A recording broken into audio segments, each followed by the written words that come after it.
The Chesapeake Bay Summit is made possible by the MPT Foundation New Initiatives Fund, established by Irene and Edward H. Kaplan. The Chesapeake Bay, one of the world's most beautiful places, once called the land of pleasant living. 200 miles of estuary, but also a complex network of over 100,000 rivers and streams, 64,000 square miles of watershed, stretching from New York to the District of Columbia, through 6 states, freshwater flowing into the saltwater of the ocean. Once the world's most productive estuary, the bay supplied the world with more than half its oysters. It was home to thousands of watermen and a thriving seafood industry. Maryland blue crabs were world famous. Record harvests of rockfish, shad, and perch made the bay a fisherman's and a nature lover's paradise. That was then. No longer the most productive, the Chesapeake Bay is now the world's most studied estuary. Chesapeake oyster stocks have fallen to just 1% of their historic levels. Runoff pollution from nutrients like nitrogen and phosphorus feed huge dead zones in the water that suffocate marine life. There is polluted stormwater from cities and suburbs, sediment from Pennsylvania farm fields, pet waste, car exhaust, household chemicals. 17 million people now live in the Bay watershed. More are on the way. Pollution has taken a terrible toll on the Chesapeake Bay. More than $15 billion have been spent trying to clean it up. There's been some success, yet after decades of effort, the Chesapeake Bay still fails to meet federal water quality standards. In 2009, President Obama signed an executive order giving the Environmental Protection Agency authority to regulate and enforce cleanup of the Chesapeake. The EPA put the Chesapeake on a pollution diet, a set of regulations that limits and reduces over time the amount of nutrients that can escape into the bay from sewage treatment plants, farms, septic systems, suburban lawns, storm runoff systems, and many other sources of pollution. The EPA set 2025 as the date by which the bay should be cleaned up. But many experts say more needs to be done, that to meet the deadline, we need more creative and aggressive solutions, new ideas to accelerate progress and bring this national treasure, this land of pleasant living, back to health. That calls for a different kind of conversation, and that's why we're here tonight at Maryland Public Television's Chesapeake Bay Summit. And good evening, and welcome to Maryland Public Television's 2016 Chesapeake Bay Summit. I'm your host and moderator, Frank Sesno. The Chesapeake Bay is the nation's largest and one of its most important estuaries. It's also suffering, as we saw, from serious and complex environmental problems. Some things have improved, like the reduction in parts of the watershed in the amount of nitrogen and phosphorus that run into the water and create those dead zones. But the evidence tells us there just hasn't been enough progress in overall cleanup. Tonight, in this, our second Chesapeake Bay Summit, we're going to discuss another issue that's critical to moving forward on bay cleanup. That topic is growth and development across the Chesapeake Bay watershed. Like last year, we're going to create a short list of core ideas, possible solutions to many of the problems caused by growth and development. The list won't be complete or conclusive, of course, but it will help us focus on some specific solutions and expand the discussion. Over the next 12 months, Maryland Public Television and our partners for this initiative at the Bay Journal will follow up to take a closer look at the ideas on our list. The Bay Journal did outstanding follow-up work on the thinking generated by last year's panelists about how to reduce nutrient pollution. You can read about it in its April print edition or on its website. Tonight, to create this year's key points, we have a panel of some of the foremost experts on the Chesapeake Bay and regional development. We'll hear their thinking in just a few minutes. But first, let's take a look at the impact of continued growth and development on the Bay. It's a problem that is complicated and controversial. Chesapeake Bay and the rivers that feed it flow through a large area of land called a watershed, so called because it sheds storm water to the land's lowest point. Within our watershed, we live in communities large and small, in subdivisions, city neighborhoods, along rural roads, and many are growing. What does this mean for the Chesapeake Bay? Does growth threaten clean water? Yes, it does. U.S. Census reports show that population in the Chesapeake region has doubled since the 1950s to about 18 million people. And when people live on the land, they change it. The biggest change is land conversion. turning the landscape from green to gray. Forests and fields become roads, rooftops, and parking lots. These hard surfaces carry high volumes of stormwater into streams and rivers. The water carries lawn fertilizers, pesticides, and pet waste, and moves trash, oil, and toxins off the land and towards the bay. The impact is troubling. In some Maryland rivers, scientists have found a mix of pharmaceutical products that have created intersex fish, male fish carrying eggs like a female. Intersex fish are powerful evidence that small inputs from many places and many people do add up. The Chesapeake Bay watershed population is on track to reach 20 million people by 2030, and experts are concerned. An expensive effort is underway to restore the bay, but current patterns of growth could add pollution faster than we can clean it up. In fact, stormwater runoff is now the fastest growing source of pollution to the bay. It's a challenge, and fixing it is complicated. Population numbers are only part of the problem. The pace of development is growing faster than the rate of population. That means we're using more land per person than ever before. The Maryland Department of Planning says the pace of land conversion for development since the 1970s has grown at triple the rate of population. If that continues, Maryland could lose another 226,000 acres of farmland and 176,000 acres of forest land by 2035. That's equal to 9 times the size of the District of Columbia. As we saw, the numbers of people who live in the Chesapeake Bay watershed, to the housing and infrastructure that's built to support us all, growth and development in the region can pollute the bay and the rivers that feed us. So joining me here tonight to start the conversation off are some of the leading experts on the Chesapeake Bay and the problems we face cleaning it up. First, Tim Wheeler. He's managing editor for the Bay Journal, our partner in this initiative. Tim also reported for the Baltimore Sun on environmental growth and development issues for 25 years. He's past president of the Society of Environmental Journalists. Next, Tom Horton. Tom covered environmental issues for the Baltimore Sun for nearly 35 years, and he's the author of several books on the culture and history of the Chesapeake Bay. Drew Schmidt-Perkins is president and CEO of 1,000 Friends of Maryland. She spent her career working on energy, environmental, and growth issues. And Rich Patuk is the Associate Director for Science, Analysis, and Implementation at the EPA's Chesapeake Bay program. So, welcome to you all. Thank you for coming in. Rich, let me start with you. Draw the dots, or connect the dots, if you would, for us, on this growth and development that we're talking about and the environmental health of the Chesapeake Bay. So you go back to 1950, we had 8 million people that called the Chesapeake Bay watershed home. Good abundant oysters, rockfish were abundant out there, underwater grasses were prevalent, crabs were good harvests out there. 30 years later, we went up another 4 million people out there. What was the difference? Well, we had dead zones out there. We lost a lot of our underwater grasses. Why? Because as more people came into the watershed, more hard surfaces out there called impervious surface. It could be driveways, parking lots, strip malls out there. Those hard surfaces didn't allow the water to percolate. It was easier when we only had 8 million people.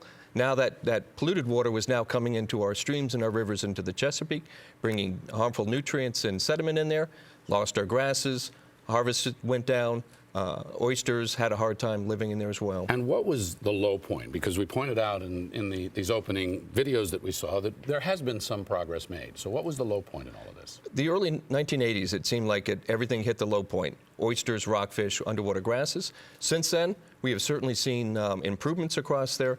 We've got good, stable levels of rockfish out there. Crabs are coming back. Are they the levels that we want? No. We still have some ways to go there. Tim, you've written the story many times. So what is this story? Well, it's the story of human impacts on the bay. I mean, I'm reminded of the classic comic from my youth, Pogo, and we have met the enemy and he is us. All the impacts on the bay are coming from people, and they're coming from what we do to the land. The water is affected by what happens on the land, and what we've seen is that we're taking more and more of the land and we're changing it.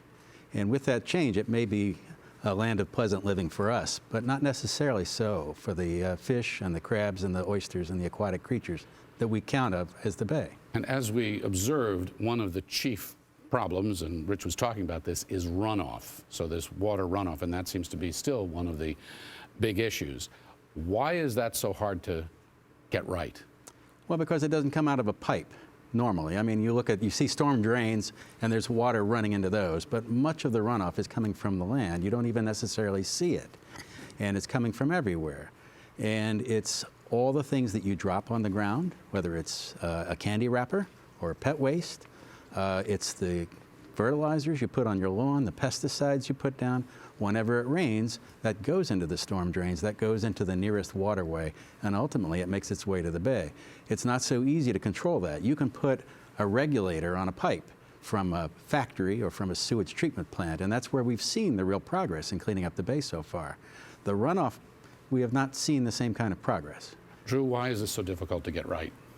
Well, we've known about it for a really long time, and we've taken so many steps to try to get it right. I mean, we have said, okay, development, let's put up this sediment fences and keep that runoff away. We passed a bill a number of years ago that said new development, you have to lessen the amount of impervious surfaces, the hard surfaces, and reduce your stormwater runoff. But we don't have the enforcement.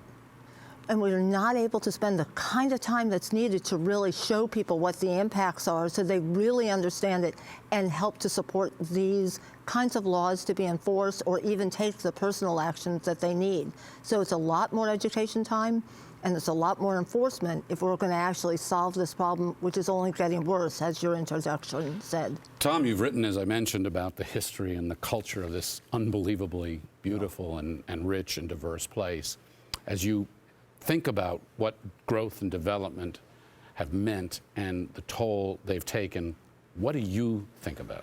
Well, I got a stack of reports that date back to 1968, and there are probably more I don't have, that all make a clear correlation between more growth and more impact, more pollution on the bay. So direct correlation, growth to pollution. Yeah, direct correlation, but we don't do anything about that. What we do is we ignore growth. We go out of our way to not confront growth itself, and we spend all of our time and effort, and it's good time and effort, on how to grow smarter, grow greener, grow leaner. All of these things are good, but we're making a bet that we can do such a good job of that it's never going to matter how many people live here, because we don't want to get into that. I do, but so you think it's straight population? I think that's a big part of it, and I think it's the one part of the equation that, of all the things that impact the bay, that nobody wants to, they want to talk about it, but just lip service. Rich, let me come back to you to just be a counterpunch to that for a moment, because we know that there are some places where population has grown, but so has technology. Is it inevitable that growing populations mean more pollution? Absolutely not, no. Absolutely not? No, we put people on the moon, and in the Chesapeake... Oh, we didn't put 18 million people on the moon. No, that's true, yeah. But over that same time period, we've actually seen the Chesapeake starting to come back, even with that growth of population. But why? It's because we've reduced a tremendous amount of wastewater that's coming out of people's home. We're now treating at levels that are getting close to drinking water in some particular parts of the watershed out there. We're also reducing the amount of pollution that comes in from the air. So those two things and our pollution diet are just about done, and the Chesapeake has responded to that. The rest of the job is agriculture and then the growth of population out there. But we want to go out there and look at people's behavior. We want to talk to them about they are wasting one of the most important resources, and that's water.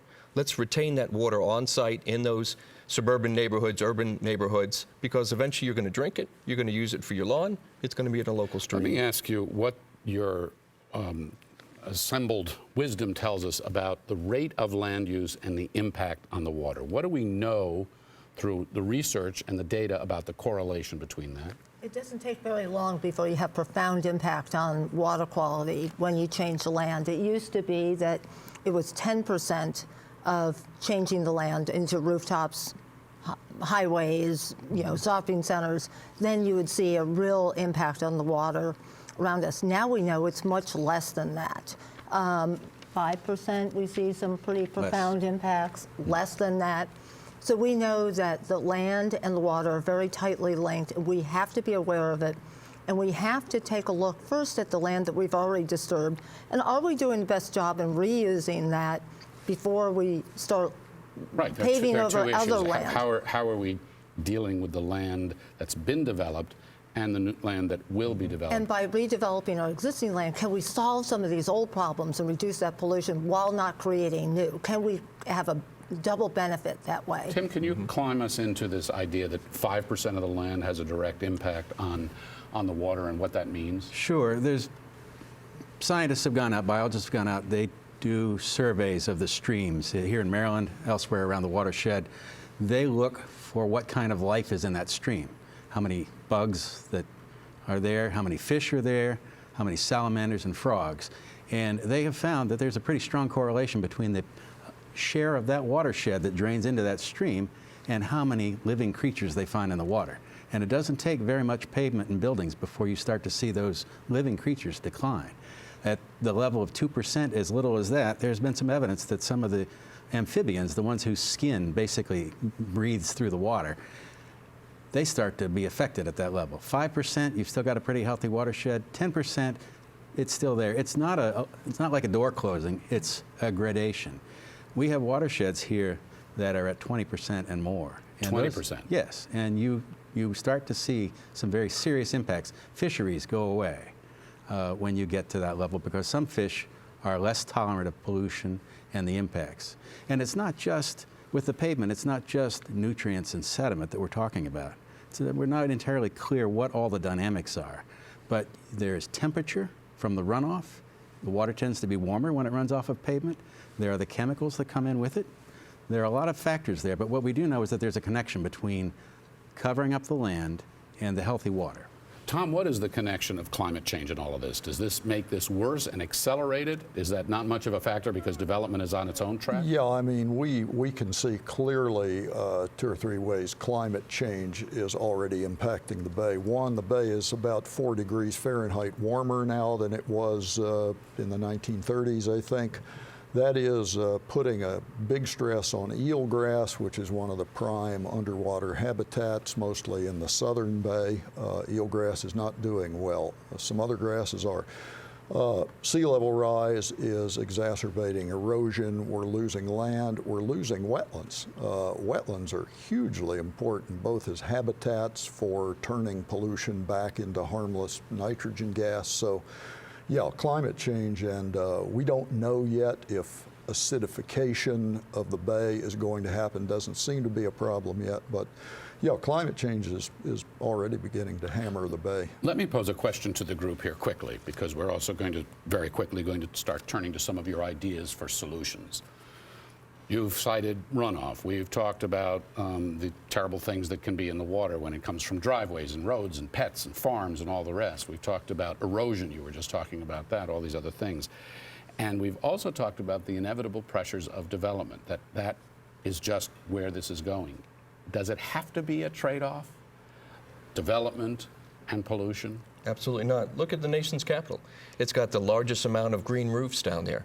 Every time a new building, a new neighborhood is rebuilt up there, they're actually trying to retain the water on site, and they're building trees, putting in trees in there to both cool down the streets, but also retain that water as well. So you can do it in a big city already developed like Washington, Drew, you D.C. agree with that? I do in part, but I think we have to differentiate between the unspoiled places. And can we develop there without causing harm? That's a very different question than can we mitigate great harm in other places and make it much, much better and buy more room, reduce the pollution so that we're not digging that hole as deeply. Are you suggesting, though, that we cannot develop undeveloped land without causing more harm? It gets, with the numbers that Tim stated earlier, the things that Tom said, I think it would be very, very tough in those very beautiful places, and we have so many places already that we can develop and redevelop and solve a lot of the problems that we have without having to take on new areas. Tom?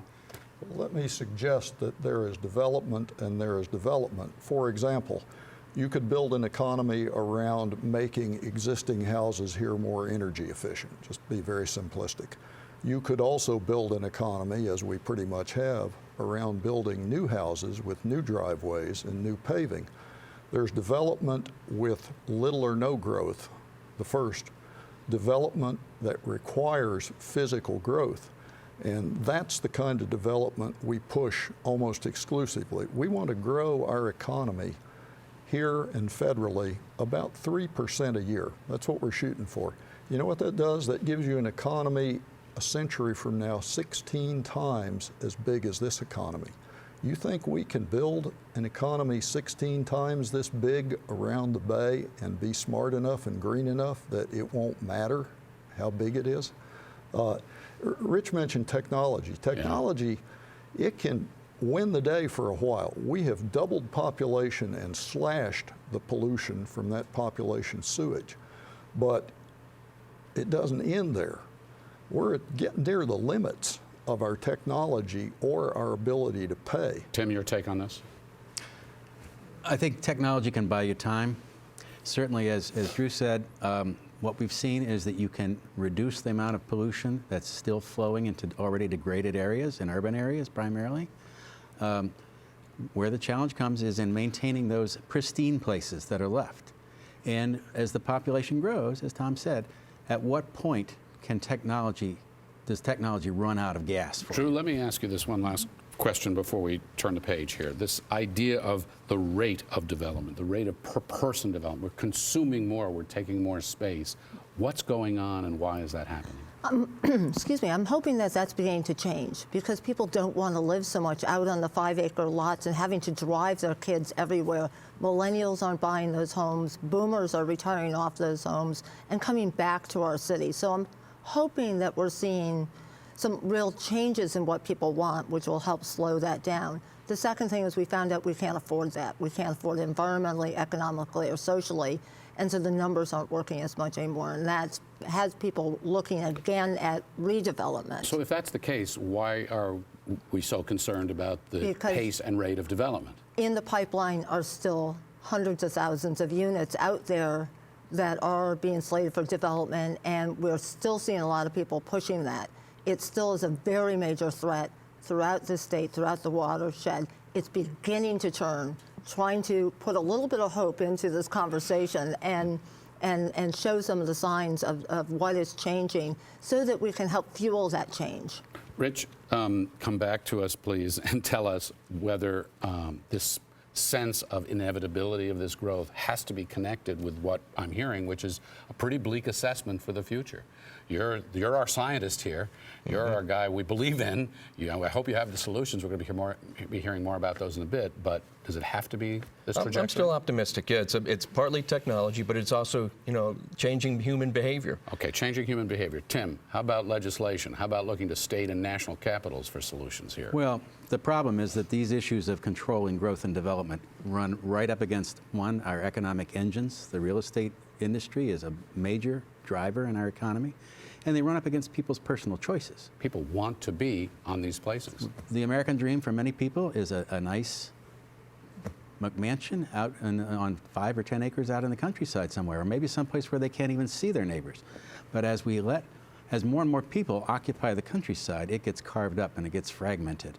And not only do you lose that natural space, but you also create that additional runoff, which impacts pristine areas. Tom, how about legislation and regulation, which is what the EPA is supposed to be doing? I don't find the prospect that we can't keep growing bleak at all. There's nothing in modern economic theory that says you have to grow to prosper. In fact, I can show you surveys of the 25 slowest and fastest growing metropolitan areas in the U.S.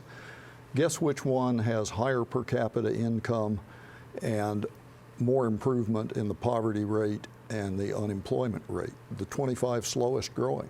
There is actually negative correlation between rapid growth and per capita well-being. Now, the overall size of the economy goes up with rapid growth. That's because there's more people there. If you look at per capita, what it means to me and you and her, then I don't think growth correlates with prosperity at all. So what we need to do is start thinking beyond growth is necessary, growth is inevitable. Let me ask you this. If I told you you could be morbidly obese or you could starve, your answer would be, hey, what about just eating normally? But economically, people say, if you're not growing, you're dying. There's no middle ground. We do recognize the economy has to grow to provide jobs for a growing population. So as long as the population is growing, isn't there a correlation there? They're absolutely and that's connected. The pressure? If you can't have a growing population without a growing economy unless you want a revolution. But you can have a stable population and a non-growing or slow-growing economy. They're absolutely intertwined, you're right. Let's get real here for just a minute. Let me put you slightly on the spot here. Our scientists and our representative from the Environmental Protection Agency, the EPA, which is often the poster child of government regulation, government overreach. You're interfering with my individual rights and liberties. And we're seeing a quite remarkable political season here where there seems to be some pushback and resentment that either government does too much or too little. Are people saying, hang on, you know, you're interfering, you're getting in my way, and we're seeing a collision of the good for the collective versus the privacy and the independence of the individual, and we're just stalemated? Actually, look in Prince George's County. They've been working with houses of worship, temples, you know, mosques, churches, and actually they get it. They understand the importance of changing their footprint in their parking lots, et cetera, to try to hold that water in place. They're working and making it happen. If we can get those kind of folks thinking about it without government oversight, because they understand the importance of nature and God and those connections, I think others can make that connection as well. So we can do it if it comes more from the ground up and people understand the importance of it. True. Sometimes you have to link it to something. The Bay is foreign to a lot of people. It's not on their doorsteps. They don't get to spend all the time that these folks get to, but their drinking water means a lot. And there's a lot of places in this state that drinking water is being polluted the same way that the Bay is being polluted. If we can bring it home, these issues closer to people, it's easier then for them to see why these sacrifices or why these measures might be good for them. Tim, isn't it this very collision that's held up progress? I mean, we've had all sorts of deadlines and dates in the past. Well, there have been efforts to deal with this. I mean, Maryland has a program now, a policy and laws called Smart Growth, which are intended to try to encourage, without requiring, that new growth, new development happen in areas that are already developed and to leave more of the green space out there. The problem is that smart growth is a little like beauty. Everybody has their own idea what that is. So if I want to put a compact development out in the middle of a farm field, that's smart growth to me. So the challenge is to devise a system that encourages people to make intelligent choices about the environmental impact of their lifestyle and to give them the information to make those choices. And that's part of the challenge. But yes, attempts to regulate get pushback. We just had a huge debate in this state about the rain tax. And it's sort of gone away, but it hasn't. The issue behind that was to get people to think about the impact of the pavement on their property and to pay a little price for that. Tom. Well, it's important to remember that until just a few years ago, Rich's job was much more complicated because a lot of this bay cleanup was largely voluntary. We are moving into a more regulatory phase. I think that's good. I think the screaming you hear is proof that it may actually be working and taking hold. The screaming shows that. So, you know, we spent a lot of time proving what we should have known, that voluntary, I wish it worked. It's not. People are bad, it's human nature. Imagine if the speed limit was voluntary. More regulation going to be needed to get us there. More regulation. Now, regulation alone isn't going to get you there. You know, you could never in a democratic society regulate that heavily. But yeah, we needed more regulation and we're getting it, and a lot of us don't like it. Hardly any of us love it. I think what we'd like to do is take this idea of a pollution diet and take it down to the local scale. Because this additional development causes people's basements to flood. It causes stream banks to overflow and impact bridges, et cetera. So we want to make it more local because local solutions are smarter. They will help local drinking water, recreational opportunities, and they will reduce what people say is a direct impact. And oh, by the way, they'll send some cleaner water down to their next door neighbor, and the next one, and eventually into the Chesapeake as well. I think we call that an ecosystem, and that is a good thing to do. All right, so we've just talked about some of the problems that are caused by growth in the watershed and how difficult we have found that it can be to avoid much of the pollution caused by development of the land and the politics that goes along with that, especially when more and more people are moving to the region. Now, there are solutions out there, as we've indicated, but a lot of questions remain about how and where to use them and when. It's a quandary that spotlights the power and risk that comes from exercising our collective choice in all matters Chesapeake Bay. As growth continues across much of the Chesapeake region, we have to ask ourselves, can we continue to grow at the same rate and in the same ways and still clean up the Chesapeake Bay? Experts have worked on that question for decades. Many fear that current efforts to protect water quality will never eliminate the pollution generated by more people, more paved surfaces, more development. But most do agree that we can reduce the impacts with some new thinking and better techniques. One possibility is to purposely slow growth itself, to build less and more selectively. That's a real challenge, and it's controversial. But Calvert County tried it, and many people liked the results. Leaders and residents there agreed to preserve the county's rural character. They used zoning and something called transferable development rights to reduce the amount of farmland development. Instead, the county directed growth toward existing town centers. More density, less sprawl. Another idea is to find better ways to develop the land, with designs that reduce pavement, filter stormwater, and protect forests. In 2015, the Maryland Building Industry Association recognized the Wincopia Farms neighborhood in Laurel. During design and development, sensitive areas were protected. Stormwater management was a priority, and now homes have driveways that allow rainwater to soak through them to reduce runoff. Smart land conservation is also critical to reducing our overall footprint on the land. An effort by the state of Maryland called Program Open Space has protected nearly 380,000 acres in Maryland and provided more than 6,000 grants for local parks and conservation projects. But what about the future, as over the next 10 years, 1 million or more people are expected to move into the region, and the demand for more land and housing increases? What areas will be developed and how? Will new rules be needed to regulate development? Or will designers and builders adopt progressive techniques on their own, should the market decide? Decisions about how and where to develop are made at the public and private level. The process and the rules vary from one county and community to the next. Are they working? We also face tough choices about priorities, about what's most important to us.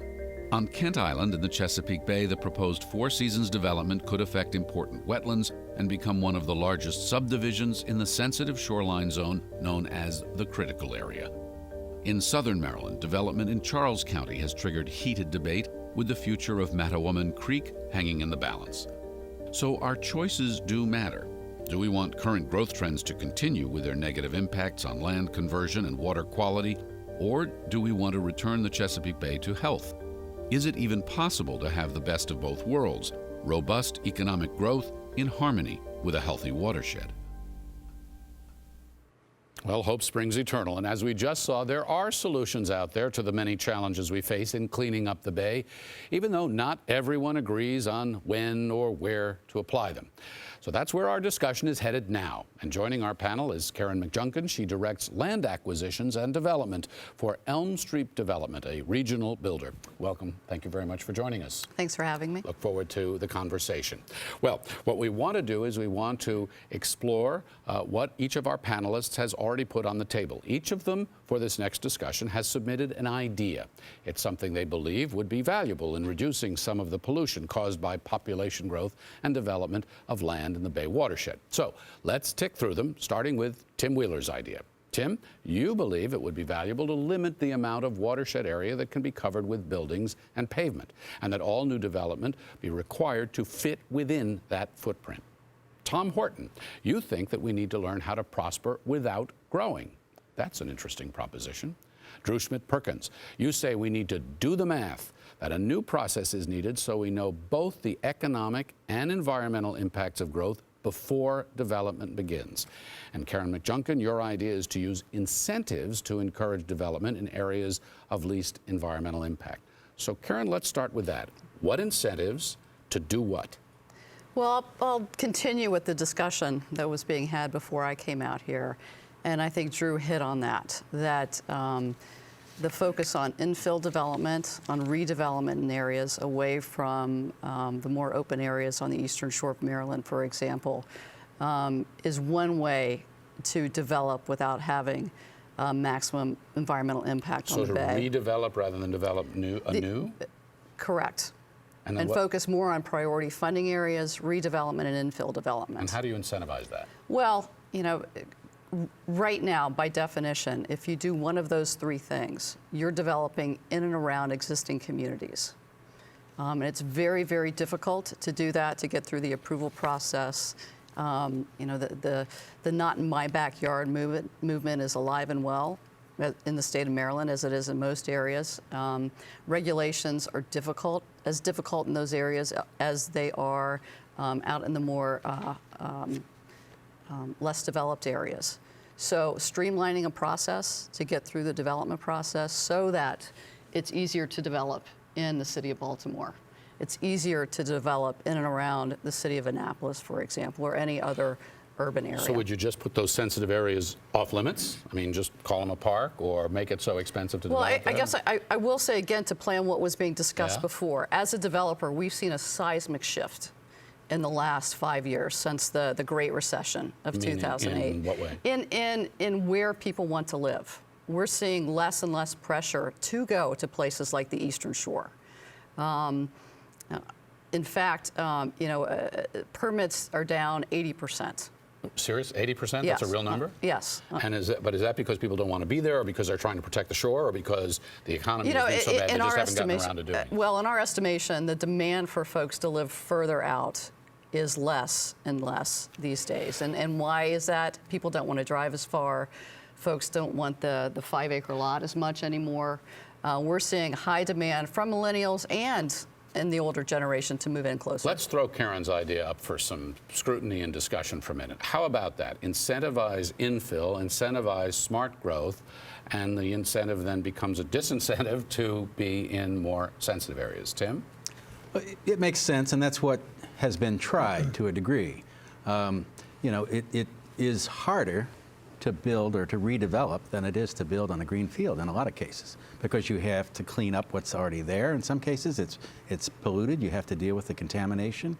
The infrastructure there may be there, but it may not suit for what you need. Millennials and boomers do seem to want to live in urban areas and cities, but that doesn't let these sensitive areas off the hook, it seems, especially with population growth. Well, the urban areas typically have your most degraded streams, so you have to do it in an environmentally sensitive way. One of the challenges is usually that the developers, when they come in and they want to do a redevelopment, they want tax breaks. That's an economic issue, but they also want to be exempt from some of the really onerous environmental requirements. Well, and one of the problems is to have these incentives, we need that money to come from somewhere else, right? So we have to create savings.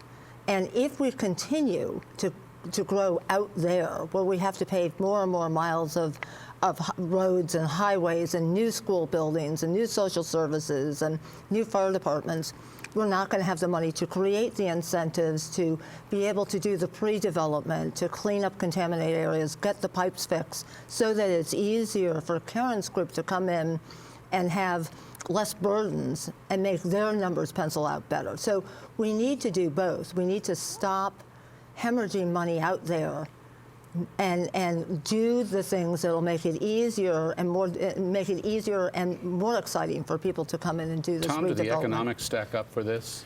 Well, I think what all three of my fellow panelists have said is correct. I think by building infrastructure, roads, utilities, things that enable sprawl, that's a subsidy to sprawl development. A subsidy to sprawl development. Which doesn't get priced into the cost of the residence that you might be buying? No, it doesn't. It doesn't get assessed. We know that sprawl development per house can cost taxpayers tens of thousands of dollars more than the taxes paid by that property.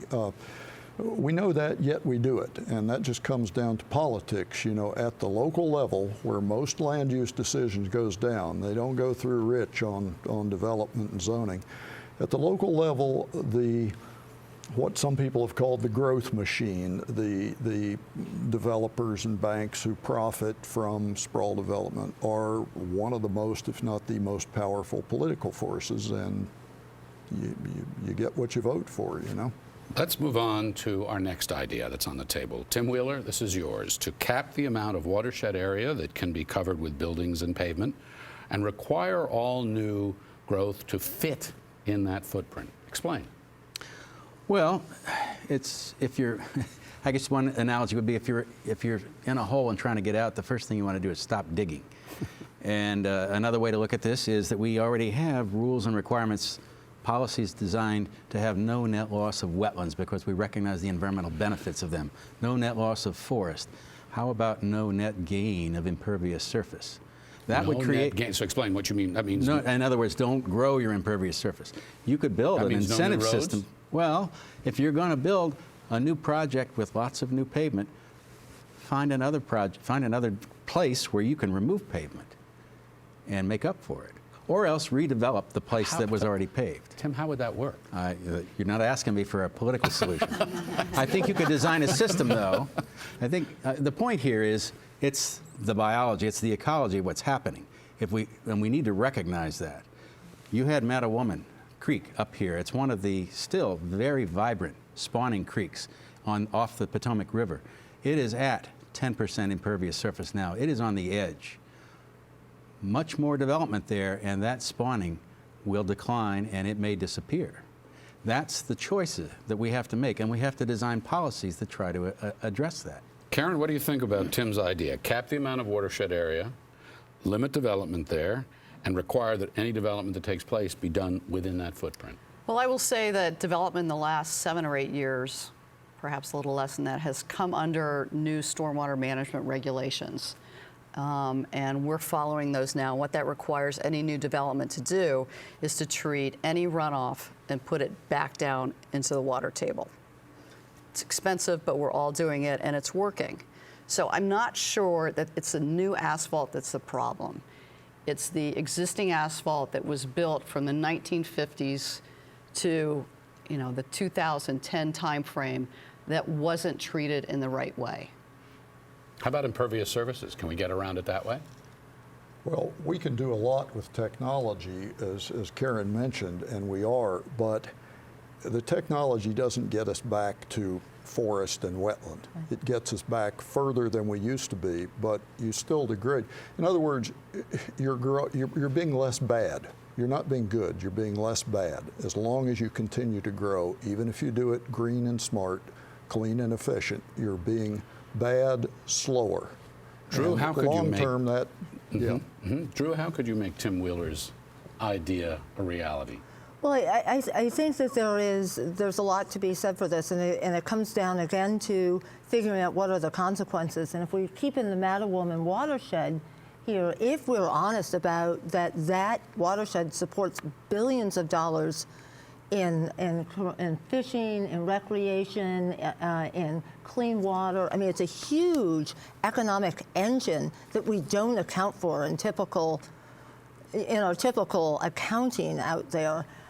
Maybe we can have people better understand what that loss would be. So I'm coming back to, we need to provide that kind of education to people and make it fit somehow. It has to be quips. It has to be short. Okay, it can't be a paragraph. I want to come back to his idea, because there's something you said that I think is really intriguing. It didn't do so well once upon a time when we tried it with carbon, cap and trade, right? You're kind of talking about a pave and rip kind of thing. If you're going to build a road, take a road down. Is there any chance that something like that could be done? There are places that are doing things like that, where you have not quite like this, but where you are asking people to pull up existing asphalt if you're going to put in new. Right? Some of the stormwater regs require that, but it's pervious asphalt. Pervious, right? Yeah, pervious asphalt. But again, that's like Tom said, less bad. It still is not like a forest so. Can we? It's interesting. I think there's a lot that we can do that'll make things less bad, less harmful. Some improvements. Okay, check me on this, okay, whether this gets us even close to what you did. So when I replaced my driveway in my house in the District of Columbia, I now have cobblestones, and in between those cobblestones is dust, so that when the rain falls, it goes between and it's not just all running off into the road. Am I just making myself feel good, or am I really contributing to what you're talking about? Depends on how often you maintain that. It's a small driveway, by the way. That helps, right? I've looked at some of the pervious pavements, and it's a promising development. There are challenges with it. You have to do it right. It takes a certain mix, and you have to maintain it, because the dirt will eventually fill in those cracks, and then and especially if it compacts, it's just like pavement. Right. And again, what you've done is you've improved the situation. You're not taking it back from a forest, and so we have to look at if you're taking a forest and putting pervious pavement all through it, no bonus points for you. No. That doesn't score well. Here's a thought. I was hoping. Here's a thought. Malls. Malls are dying, right? Right. The big enclosed malls. Right. Those parking lots. Huge. How much of that space is still being used? So is there a possibility of land banking, coming up and redeveloping that, turning it back into something that is really impervious? Okay, very right. interesting idea, and that's intriguing. And we could have, maybe we have some urban agriculture where we now have mall parking lots. I like that. Fresh tomatoes. Tom Horton, your idea was to learn to prosper without growing. Well, simply because, let's go back to what Tim said. He's right. We should go for it. We're never going to get close to 100%. That's why you've got to think about stopping growth, slowing growth. Because, can you explain what you mean by that, stopping? Well, what I'm saying is you can always come up with better ways to grow, and you can usually do them to an extent, but not 100%, like Tim's idea of no net gain in impervious surface. It's a good one. We'll never make it.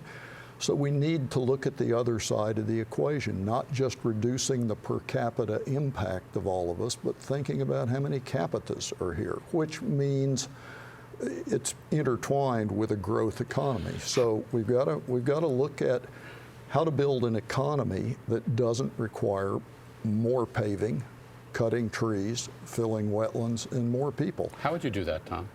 I'd start by saying that's the only way we're going to save places like the Bay long term. I'd stop pursuing this polite fiction that if we just get a little greener, a little smarter, it'll all work out. It may next year, maybe for 5-10 years, but not long term. So I'd start with that. I'd start with designing things more for the people here than the projections for 30-year growth. And that gets into her subsidizing growth. If you look at the 30-year projections for Maryland, you're going to build a whole lot more infrastructure to serve the growth that is not here yet, but it will come if you build that infrastructure. You need to build that infrastructure, though, Tom, to accommodate this growing population, this megalopolis that's created between New York and Boston, really, and Washington, D.C.? Well, what if that population doesn't come here? What if that is no longer your goal? How do you do that? By starting. You can prosper without growing. Here's where you start. Do a really good analysis of who benefits from growth. If your county doubles in size in the next 30, 40 years, who's better off? Certainly if I run a paving company, I may do well. If I am a mortgage lender, I may do pretty well. But is everybody, the studies that have been done, and we don't have enough of them, indicate that per capita income is not going to increase. The overall size of the economy will. Karen, so we start with the economics. Karen, let me turn to you. You're a developer. We're about to not put you out of business, but we're going to change your business. She does good development. Well, let's say I retire tomorrow and there's no more growth. But what we have facing us is we have decades of doing it wrong that we need to fix. We have a bay pollution diet that the EPA has mandated that we've all bought into that on the books looks like it's going to cost the state of Maryland billions of dollars. I don't understand how we're going to fix what's already happened without growth. Without growth. So you actually need the growth to fix what's going to happen? That's what I posit, yes. Because? I don't know how else you pay for it. So it generates the economic activity that it takes to fix it. Tom, your response to that? Well, first, you can't do anything I'm talking about like flipping a switch. This is the work of decades, generations, whatever. But if you don't at some point abandon this notion that you can grow the economy without limit on a finite planet, that planet's not going to do very well. Tim, what does this conversation sound like with the governor or the mayor or the people in town who wonder about the politics of everything? It goes back to what I said before, people are the basic problem. But getting us all to confront that and to change our way of living and what we expect and want for ourselves and for our children and our grandchildren takes a real change in mindset. And it works against entrenched interests. Tom and I got ourselves in a lot of hot water when I was his editor at The Sun, and he wrote a piece questioning our own editorial, saying that growth is good and inevitable. So there is a lot of people out there who just don't think that's reasonable. I think we call that creative tension. But can Tom's idea, or elements of it, be brought to bear in places anyway to make a significant difference? More parks designated, places where there's no growth, or actually he's talking about a societal notion of no growth? Well, you have to start by asking yourself how much is enough. I think if you start on that line of talk, on that line of thinking, you begin to ask, is 3% annual growth enough? Is that too much? Can we live with less? Can everybody prosper at a lower rate of growth? And how low can you go? I mean, I guess that is the ultimate question. We've never really tried that in this country, and that's maybe that's the challenge here. So I'm going to give you the last word on this. Well, I might add, you don't have to take my word. There's a robust subset of conventional economics called ecological economics. We have a few on the faculty at College Park. Of course, they're heretics and not allowed in the actual Department of Economics there, but these are serious academics who have spent decades studying these problems, and you know, I'm not just making this stuff up that you can prosper without growth out of thin air. Very interesting. I mean, there's happiness studies, or all these things that talk about a limit to how much one needs and how much you need to grow. So it's a very interesting idea. Drew Schmidt-Perkins, let's turn to your idea. Devise new processes to determine the real cost of existing and potential development. What do you mean?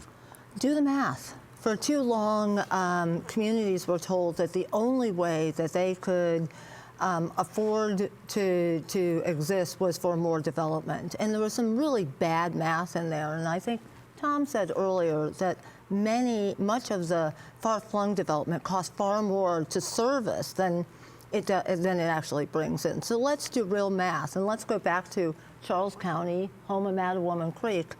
And one of the things that they haven't been recognizing is that they have the highest taxes in the state other than Baltimore City.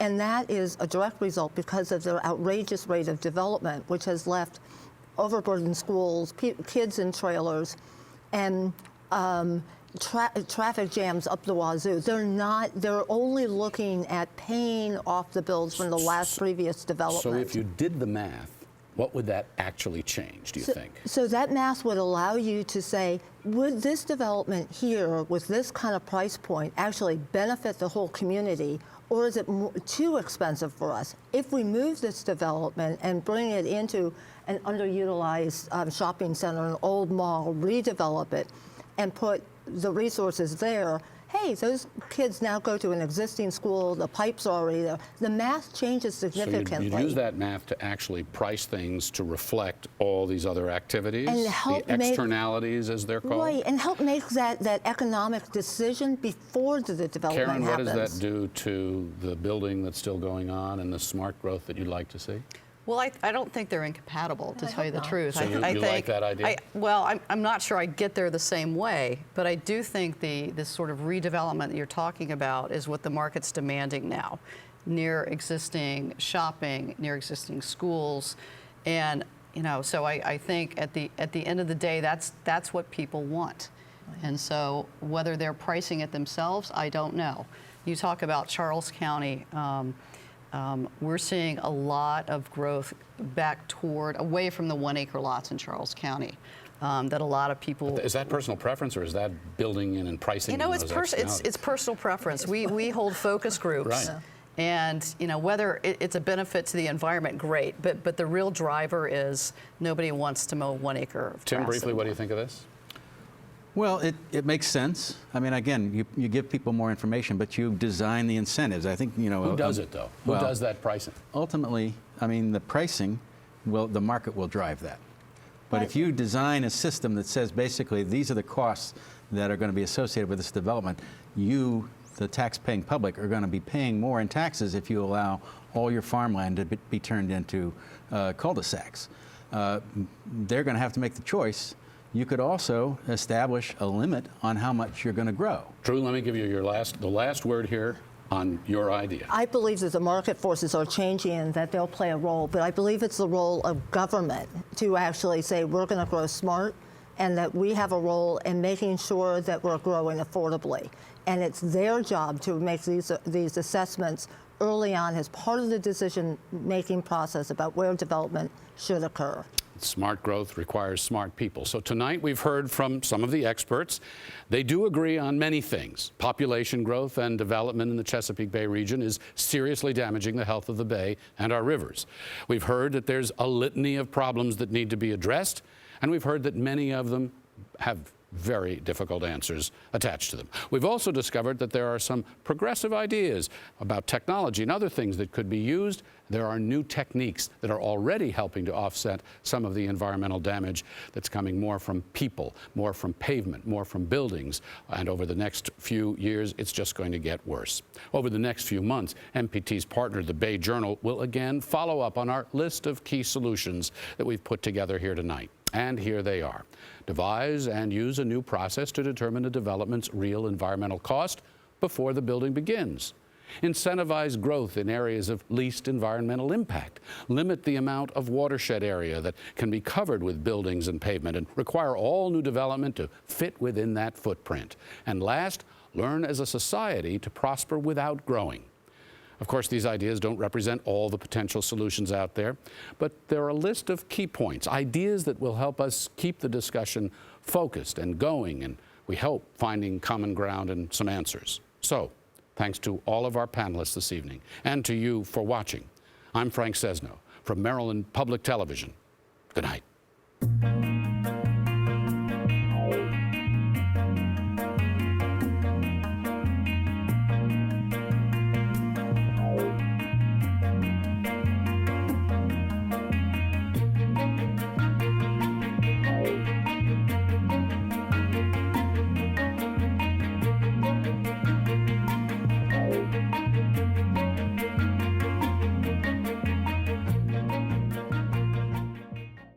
The Chesapeake Bay Summit is made possible by the MPT Foundation New Initiatives Fund, established by Irene and Edward H. Kaplan.